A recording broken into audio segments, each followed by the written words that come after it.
Oki, Nidanako wa Utsukui Bixiaki. My name is Bluebird Woman. In 1996, I graduated from the Plains Indians Cultural Survival School. We simply called it PICS. It's been over 10 years since I went here, and now I'm back to visit my old school.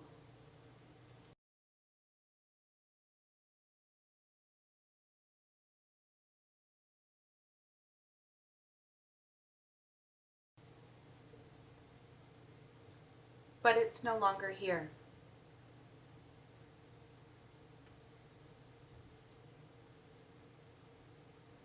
PICS opened in 1976. It was the first school of its kind in Canada, an answer to reclaiming our Indian education from the residential school era. Its aim was to provide a place for Indian children to learn about Indian culture, Indian history, and to foster our Indian identities. PICS set precedents for teaching Indigenous culture to Indigenous children, and it became a model for Indigenous education around the world. PICS was more than a school for many, it was our home. PICS became a pillar within the Calgary Indian community. In the beginning, there were Indian culture classes of all kinds: beading, canoe making, wood carving, bustle making, Indian language courses, and even a course on traditions. There were no bells, no pressure. A school the first of its kind. PICS was the answer to reclaiming our Indian culture and our Indian education. PICS to me was home away from home. It was a welcoming environment, different from racism that I felt at other schools. Racism that came from simply being an Indian. I came to PICS for shelter.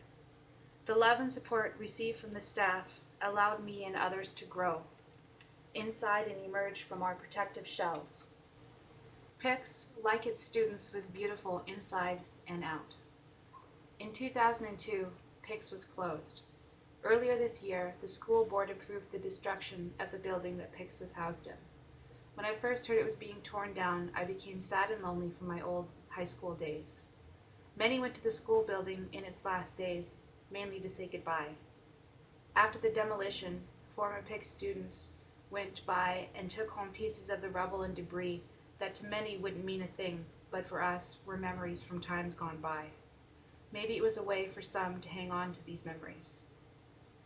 The building itself may be gone, but the spirit of PICS lives on in all of us that attended, and all of us that graduated, and all of the community that came to the powwows, pipe ceremonies, and celebrations.